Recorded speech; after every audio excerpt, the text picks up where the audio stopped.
Shalom, I'm Rabbi Michael Panitz.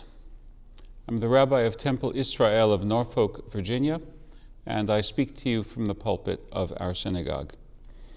At this time, my subject is Jewish-Christian dialogue. Can we talk? We live in an era marked, indeed marred, by aggression. Violence has been normalized at so many levels that sometimes non-lethal acts of symbolic violence fall beneath the point of triggering outrage.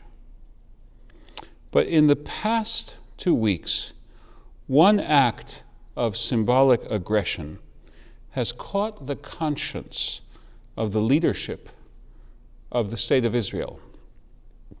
And indeed, it is a symptom of a problem that urgently needs to be addressed. I'm referring to a shameful act of religious desecration done by an Israeli soldier in Lebanon on April 19th. He took a sledgehammer to a Christian religious symbol. His act was captured on camera, and he was quickly disciplined. He and another soldier who photographed him but took no steps to stop the outrage are now in military detention, serving a sentence. The military and civilian leadership of Israel, including the Prime Minister, the Defense Minister, and the military chief of staff, rightly condemned the action. The Israel Defense Forces also took concrete steps to right the wrong, replacing the religious statue. Beyond a sense of sadness that one of our own brothers in uniform committed this crime and sin, and beyond a sense of consolation that Israeli leaders rightly reasserted Jewish and Israeli values of respect for the religious beliefs of the adherents of all faiths, I have a nagging sense that this act is a casualty of a coarsening of values in the heart of the youth of our Jewish nation. To sharpen the focus, while I acknowledge that the broader public does not yet know the identity of the two disciplined soldiers, it would sadly not surprise me to learn that one or both of them come from the world of the Israeli yeshiva. I hope I'm wrong, but the yeshiva world in Israel, I know, has its share of those who are guiltier of a holier-than-thou attitude of scorn for those whose spiritual paths do not conform to their own. Disrespect for one's neighbor's faith is not a monopoly of any one group.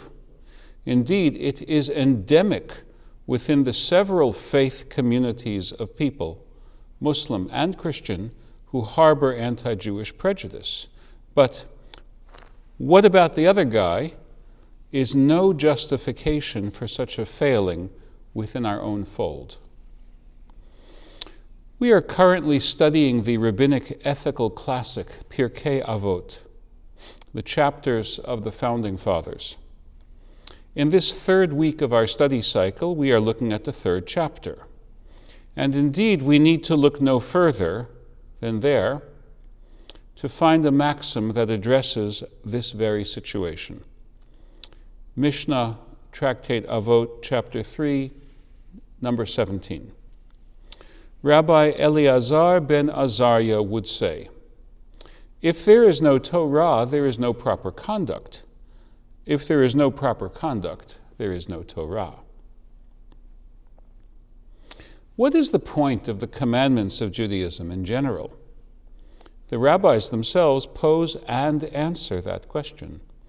God gives us responsibilities in order to help us refine our all-too-human character. In the Bible, the first covenant that given to the sons of Noah was God's response to the persistence of aggression in the human heart. God would not again wipe out the world and start afresh, but God would teach us to master our violent impulses. All subsequent development of Jewish law begins with that premise. Divine commandments are meant to make us better people. Therefore, when a person is punctilious in ritual observance but falls short in ethical conduct, including the respect that needs to be accorded to fellow humans of other communities, the hypocrisy of that failing is all the more galling. That is a nuance of Rabbi Eleazar's dictum. If a person does not conduct himself properly and respectfully, his Torah learning is worthless.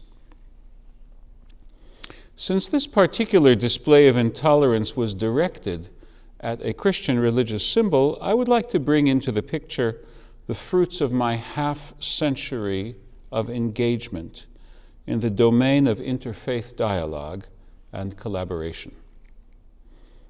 Jews are well advised to cultivate good interfaith relations for two reasons. Not only for the obvious rationale of enlightened self-interest. As a minority in this world, it is clearly good for us to help bring about a society where minorities are at least tolerated and preferably where diversity is appreciated. But we ought to realize a less obvious reason too. Any given religion is like a language. There is not one language only, nor could there be, given human development. Languages convey thoughts in their own distinctive ways. Judaism is our spirit language, and we ought to express ourselves in it unapologetically. But we also need to acknowledge that no single religion is right for everyone. As the rabbis said, quote, "The righteous of all nations have a share in the world to come." We have no mandate to convert the world. Even the most visionary descriptions of the end times in our biblical prophets speak of the world acknowledging the unity of God, not of entering the covenant of Sinai. The prophet Zechariah, chapter 14, verse 9. Bayom hahu yihyeh Adonai echad ushmo echad. And that's a quote with which we end our daily prayers. On that day, the Lord shall be one, and God's name one. Therefore, a posture of collegiality and fellowship, not one of competition and supremacy, is how our faith desires us to relate to others in our diverse human family. Christians and Jews have an even closer bond. We share a holy scripture. We share a root, even if the twin trunks of our two trees have grown apart. Today, the canopies of those two trees have intersected. I pray that the dialogue we share with siblings in faith, a brother, not an other, will not only make it easier for us to get along in this violent world, but also help us to be the best versions of ourselves.